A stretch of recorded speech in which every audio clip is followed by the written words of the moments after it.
Hello, everybody. Russ, the West Ham Network. Hope you're safe and well. If you're ready to give it like a comment, a big share, all that good stuff. Hope you're having a lovely Monday. Weekends go too quick, but West Ham winning on Friday did help us sort of, a whistle in our step. An extra, I saw a lot of West Ham shirts walking around Hornchurch on Saturday when we were still top of the league. So much so the lady at the bakery went, "Oh, I've seen loads of you in your shirts today." And I was like, "Well, it's because we're top of the league." We were until obviously City and Spurs decided to win their games. How unbelievable for them. Now I'm having a bit of a brain dump. And it's about ownership, and it's about, and again, this is not gaslighting. This is my views. This is me thinking out loud, and people like it when I do that, apparently. So I thought I'd do it a little bit more. Obviously, international break as well, so we've got no rumours or anything to talk about. But Hammer's headlines, we'll be talking about all the international people, where they're going, and all that type of stuff. So keep an eye on that for later on this afternoon. And the reason why is the Man United issue. Now, we have been speaking about this quite a lot. With the general consensus is, West Ham were almost a consolation prize. Is that the right way of saying it? In terms of if we whoever loses the Man United battle would still looking to invest in a Premier League side, and West Ham were apparently on the list. Now, obviously, this changed yesterday in terms of dynamics. So basically, in terms of the time frame, back in, I think it's October last year, the Glazer family were putting up Man United for sale. Several parties put in bids. There's about 3 or 4 rounds of bids, and the two which went into the third rounds were Jim Ratcliffe's bid and the Qatarian investment fund bid, headed up by Sheikh Yazim. Both around sort of £5 to £6 million, £1 billion rather, with slightly different takes on the takeover itself. The Qatarian bid was pretty much, piss off Glazers, we're going to take over the whole thing, whereas the Sir Jim Ratcliffe deal was him having a controlling stake, but the Glazers still having about 20% or something like that in terms of shares. And then yesterday, the Daily Mail it revealed that actually they're not putting up for sale now. The Glazers are pulling out, are putting on the market with the idea of they haven't got the money they thought they were going to get. Apparently, they were looking between £7 and £10 billion for Man United, and the idea being is they will probably go back to put it on sale in a couple of years' time, when maybe the economic crisis, the downturn has sort of leveled off a little bit. And this obviously has pissed off pissed off not just the fans, but pissed off obviously Ratcliffe and the Qatarians as well. So the idea being is, will they be waiting for 2 years? Maybe Sir Jim Ratcliffe might be, because he's a Man United fan. But in reality, the Qatarian investment fund won't be looking to hold out until then to maybe making a purchase, particularly at a higher value of what they were already looking at. 6 billion was what they were looking at, and so to go from 6 to almost, well, if it's 10 billion, that's 60% more. Well, they've got the money, but still, I think that's highly unlikely. And so, there is, particularly after the World Cup, there was a desire from the Qatarian investment fund to invest in a Premier League side. And that got people thinking. And we've always, we said that West Ham are always on the consolation list for whoever didn't win the bid. But now, with both sides pulling out, could West Ham be back on the list of potential viable options in terms of a Premier League takeover? I mean, we've got all the Premier League sides there, as you well know. If I looked, and again, this is just me subjectively looking, let's take off my little logo, subjectively looking at who could be available for sale. In terms of those not for sale, these are the ones who've been recently taken over or have a long established sort of ownership, which is clearly in play. So Bournemouth has just been recently taken over by American Consortium. So has Burnley as well. Chelsea as well, American consortium, Todd Brody, £1 billion or whatever he spent on the team so far. Couldn't beat Forest the other weekend. Man City, very much established, set up now in terms of their ownership. And Newcastle as well from the Saudi Arabian investment as well. So, those are definitely out, I'd suggest. So, sort of a quarter of the clubs aren't available for a takeover. And then you've got the possibles.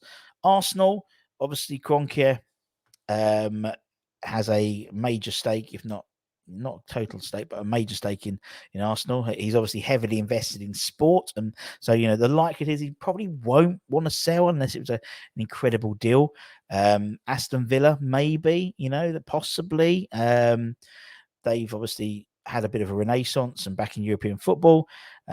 Fulham, you've got the Khan family as major investors, but obviously they have a huge portfolio of sports sides. They're probably more happy to stay there, particularly the redevelopment of Craven Cottage.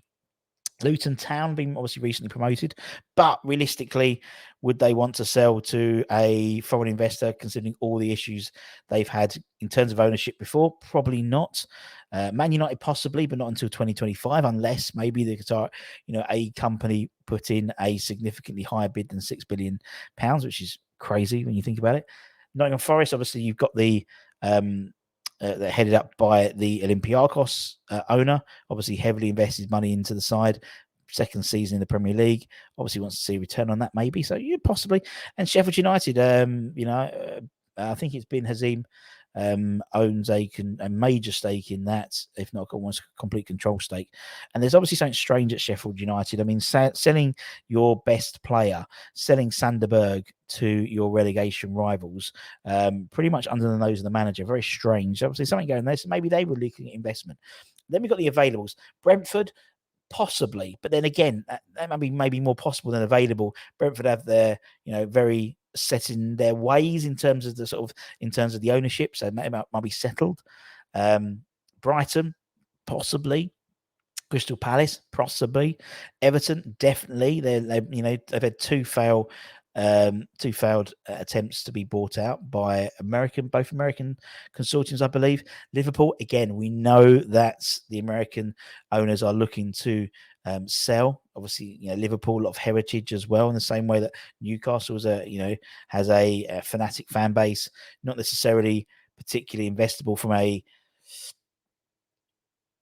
a property development in terms of compared to London, for example. The land around Newcastle is not particularly as highly valuable as Stratford, for example. Spurs, obviously, we know that there's a widespread movement from the fan base to get the likes of Joe Allen and Levy out in terms of the ownership set up there. West Ham, if we look at West Ham from a subjective perspective, we've got the embarrassment clause in terms of the ownership of the stadium has left. We've been in Europe 3 years in running. We have won a European trophy, which in itself has increased our fan base, because we know that from a channel perspective, we're getting a lot more viewers, a lot more people are watching our content, are commenting from all over the world, and that has been as a result of winning that European competition without a shadow of a doubt. So we've seen it ourselves. So in terms of expanding the market, in terms of being a legitimate investable entity, it's increased a lot in the last 6 months, I'd suggest. Particularly when you're looking, if a investment fund are looking, or a group of investors are looking at who they can invest, they look at the Premier League title, they look at the tables. We're high in the Premier League at the moment, and we've got European football. There's a lot of tick boxes. We'll talk about West Ham in a bit more detail in a tick. And Wolves as well. We know there was issues with Wolves ownership. You've got the whole thing with Lopetegui in terms of how he just left, and they've sold like the likes of, they sold Ruben Neves for almost £50 million. They sold Matthias Nunes to Man City for 45 million quid, and still they didn't really buy anyone until towards the end, and even that wasn't a huge amount of investment. So clearly there's money issues there. Now, in terms of West Ham in general, I spoke to Sean Wheatson the other day. With Man United, obviously, Glazers went between £7 to £11 million for Man United, £1 billion for Man United. How much is West Ham realistically be worth? And Sean said between 800 to £1 billion in terms of what they would be looking for, and that's based on looking at maybe Kudrinski's. I'm sure Sean looked at how much Kudrinski paid for the money in terms of his shares and all that type of stuff. And, we know they had the embarrassment clause in place. We know also we've had, unfortunately, obviously, the untimely death of Mr. Gold and Jacqueline in terms of the ownership of those shares, in terms of probate and all that type of stuff. And anyone who's lost anyone, the issues you get with probate itself, let alone, a billionaire in terms of his probate investment.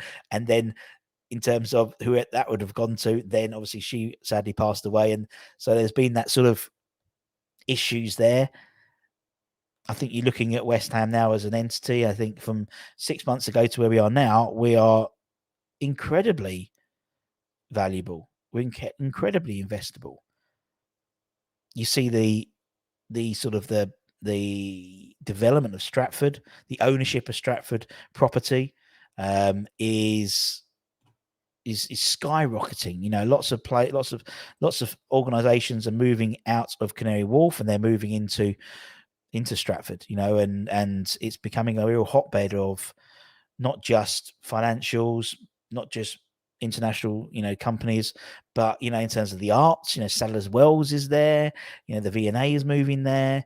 There's a huge well of cultural and financial sort of companies and international companies like investing and moving to Stratford. It's a big, melting pot of money, basically. And you think someone like either Sir Jim or Sheikh Yazim, to get involved there, and then you do have the issue with this. You look at us versus us and Spurs, for example. Spurs are top of the league, riding high in the league as well. No European football this year. They seem to be playing really well and just got a good tune out of them.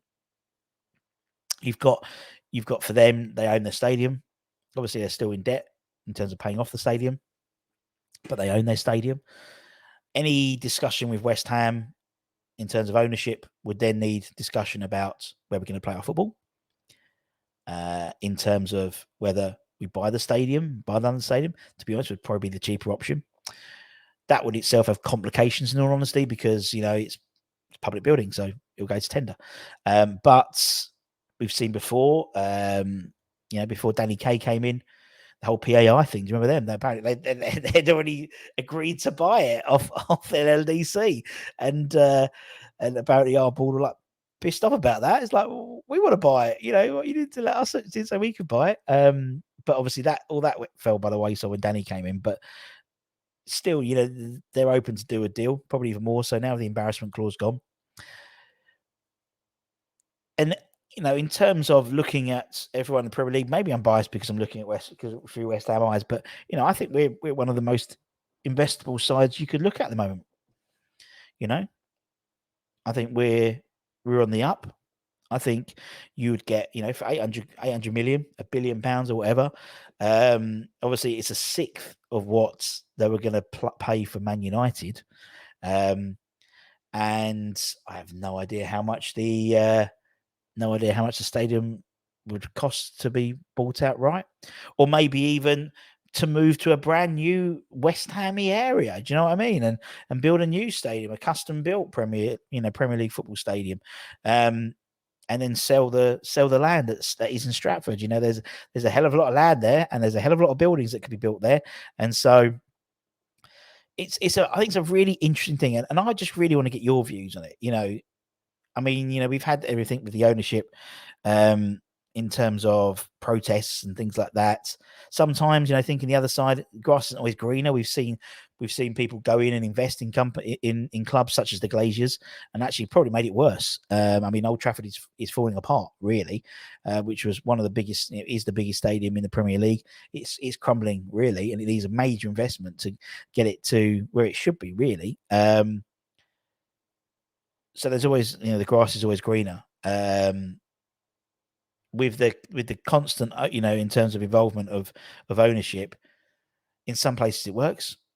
Looking at Bournemouth, I think it's going to work there. I think at various other places they seem to sort of asset strip, and I'm just obviously I think from a fan perspective, I think we to compete for those top six places, you need to be earning top six money. You know what I mean? I mean, if anyone who's watched the All or Nothing documentary in Newcastle this series, which is fascinating, absolutely fascinating. That they really are.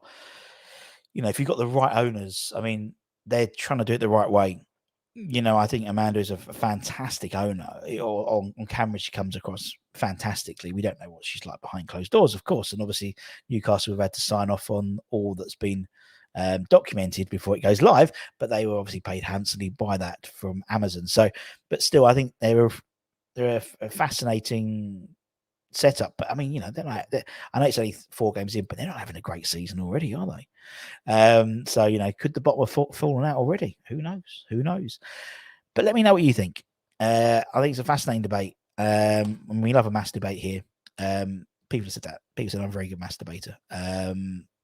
So let's open it up to you guys. Let me know in the comments what do you think, and I'm sure there'll be people responding to comments that you've said and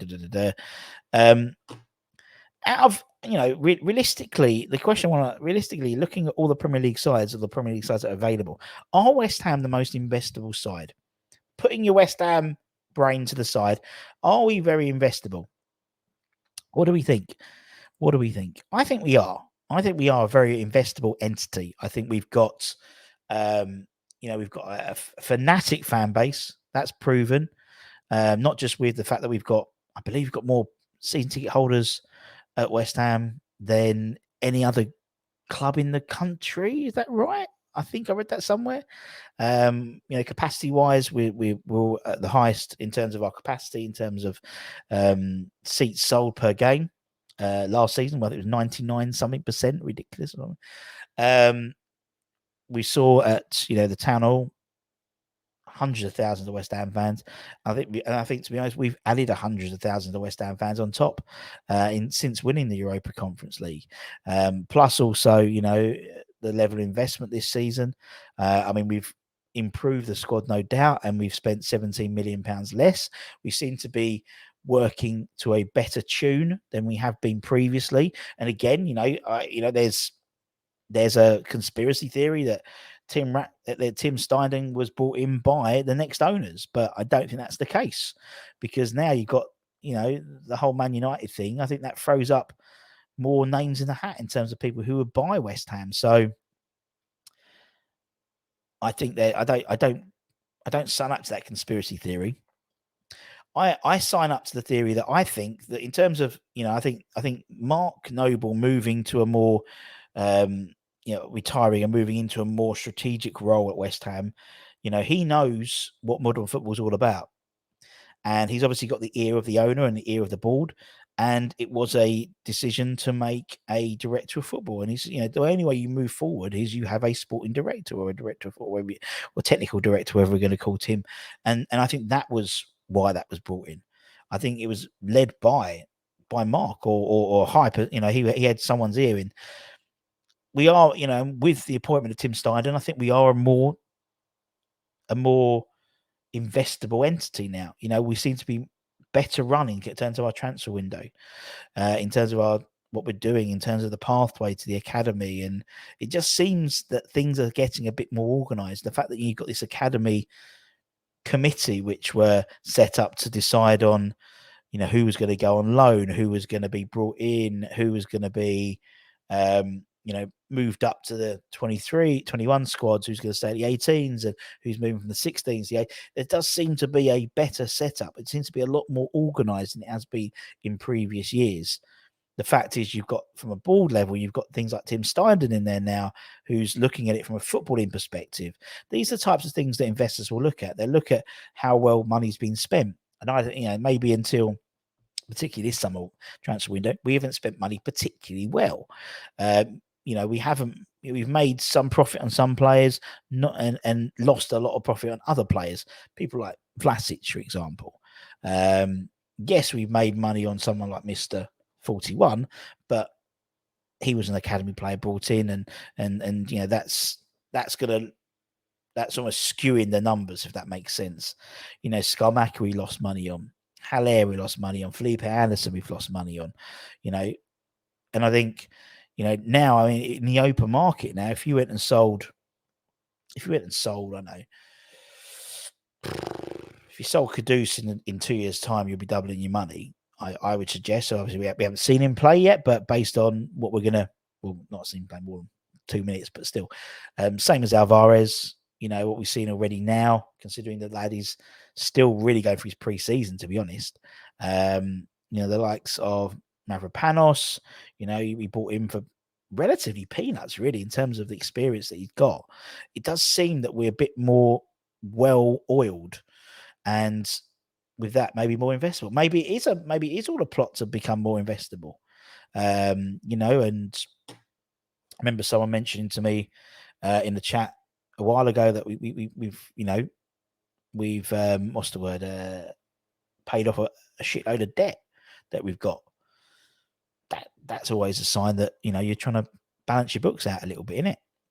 Don't know, just putting 2 and 2 together and coming up with 4. Anyway, let me know what you mean. Let me know what you think, rather. Not what you mean. What do you mean, Russell? Don't know.